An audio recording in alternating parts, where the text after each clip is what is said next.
Hey guys, Gerald Richardson here. So I was asked to go over a few of the flips I did in the past, to review some of the numbers and just talk about them a little bit. So that's what I'm going to do. Let's get started. All right, so this first home that I'm going to show you guys is it was a 3-bedroom, 2.5 bath detached house in Durham, North Carolina. I have the numbers right here. So it was three beds, 2.5 baths, 1,700 square feet on a third of an acre. The house was built in 1985, and it was located in Durham, North Carolina. So this particular property, I actually bought it as a bank foreclosure.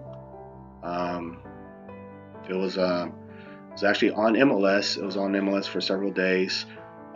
What I found with this particular property was that the listing agent made a mistake on the square footage. They actually listed it as a 1,000 square foot house, and at the time when it first hit the market, they were asking for $280,000 for a 1,000 square foot house. So, and it definitely needed a lot of work. So of course, the listing did stay on the market for a long time. So I kept my eye on the property, and once it hit that 90-day magic mark, I know from my experience that once a bank foreclosure hits 90 days, they're looking to get rid of it. So I put in an offer. Once it hit the 90-day, I put in several offers, and they found they accepted one, and I was able to get it. Here's some more pictures. So this is the front. You can see with this particular property, it had issues. It needed a lot of work. So the siding, you can't really tell in this picture, but the siding was in really bad shape. Initially, we thought that we'd be able to salvage much of the siding. I'm replacing some and repainting it. However, after we bought the property and we started our renovations, we found that the siding underneath was in worse shape than we thought. So I ended up having to replace all the siding. So it was hardwood masonite. I ended up replacing it with vinyl siding. So here's the back of the property. The deck was in pretty bad shape too, so we had to replace the deck. We put in a new HVAC system too as well. Here's the kitchen. So the kitchen was kind of tight, and there was a wall between the kitchen and this is the living room. So you can see there was a wall in between. Actually had a structural engineer go out to the property and assess and let me know if that wall in between the kitchen and the living room was load bearing, and we found out that it was not load bearing. So we ended up actually removing that wall as part of our renovations. And we'll see here. So here's a picture of the kitchen from the side door into the breakfast nook. This is actually downstairs. So there's no fault on the listing agent. I know sometimes with listing agents, when you list bank foreclosures, that the bank tells you how to list a property, and the bank must have told this listing agent just to list it as 1,000 square foot, because 1,000 square foot was just the main level, and they didn't include the square footage on below ground, which this is the room that was below ground. So it's about 700 square foot below ground. Here's the living area with the fireplace, and this is the room next door that has some kind of this weird I don't know, some makeshift bar. So we end up removing that too. So, and here's the master bathroom.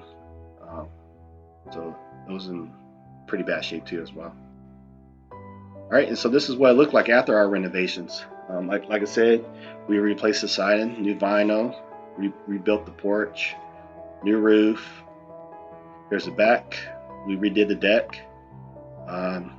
New HVAC system. We did here's the condenser, and we did a furnace, which was located in the basement. And here's the living room and kitchen. So like I said, there was a wall that separated these two rooms, and we removed that wall and pretty much opened things up. So you got the kitchen here, the living room, and the breakfast nook over here to the left.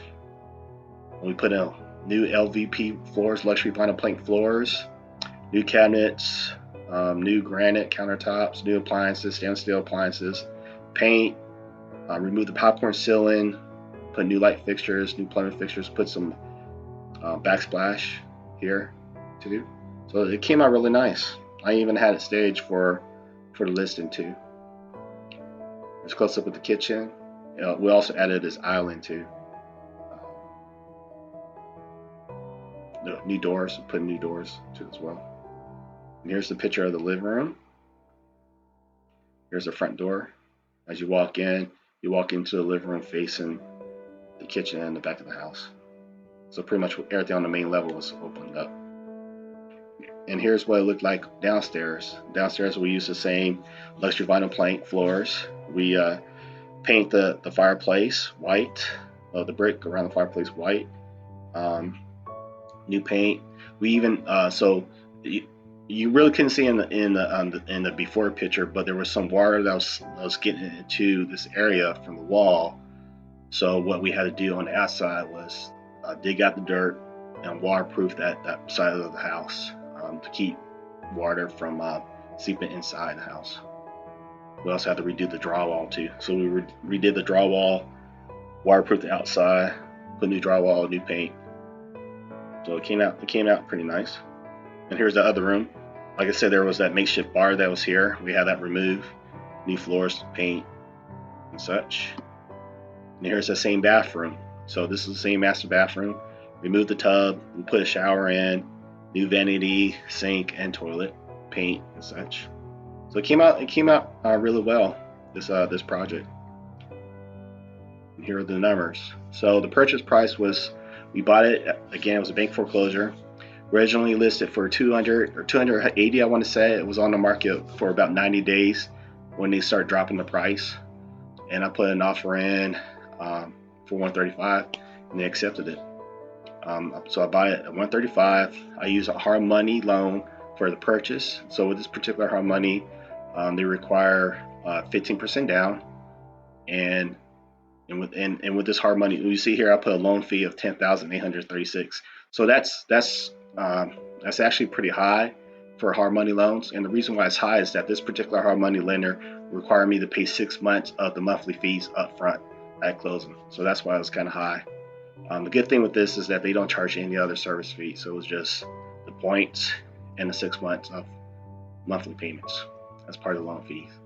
The other expenses here I have was $241.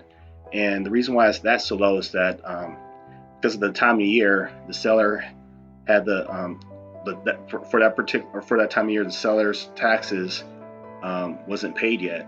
So they actually prorated the taxes, and most of that for that year was given to me as a credit. So that was used to offset my other expenses on the purchase side. But I ended up having to pay those taxes anyway when I sold the house. So the savings I had here and other expenses, I ended up having to pay that on the back end when I sold it as a flip. So pretty much my cash close was $31,322. So that's what I had to bring to the table. So we spent $75,000 on renovations. It was actually a little bit higher than what I initially originally budget about $60,000. And the reason is because of the siding. Initially, we thought I'll be able to save most of the siding, just replacing some of the boards and painting it. I ended up, after we went into it and tried to remove some of the sidings, most of it was starting to break away. So I ended up deciding just going ahead, just replacing the entire siding with new vinyl. So that increased my cost about $15,000. Holding costs in this case was just the utilities, because I already pay up front the lender's monthly payment. So holding costs was really low at $381. I sold it at $285,000. I sold it for $285,000. I ended up giving a concession of $3,700 to the buyer, and they requested the concessions to help with their finance and to do a little bit more work on waterproofing the lower area, which instead of me actually doing the work, I gave the buyer credit to finish that job. And again, this was done before our current market. So if I had this house probably in this current market, I probably would have sold it for $350,000, maybe $400,000 in that part of Durham, if I still had this house selling in today's market. But this was, almost 2 years ago. So it was a different market back then. Closing costs. You see, closing costs was kind of high, and this closing cost included the commission on the buyer's agent, the taxes for that property, as well as the revenue stamps and stuff. We were able to profit about $50,000 from this flip. And if you look at the numbers, that comes out to be about 22% return on investment. Or if you just look at the return on what the cash that I used, it came out to be 157% on that. And that's pretty much the numbers for this particular project, this flip. Again, it was a great project. I was quite happy with the house, and we did make some money on that. And that's all you can do as a real estate investor. If you guys have any questions, just let me know. I'd be happy to discuss it further. Or if you have any questions on, more about, how this came to be, just let me know. Comment below, and I'll be happy to help you guys out or answer any questions. Make sure you guys press like, share this video if possible, and subscribe. All right. I will talk to you guys later. Look out for so I plan on doing 2 more videos after this on 2 other flips. So keep an eye out on those videos too as well. All right. Talk to you guys soon. Later.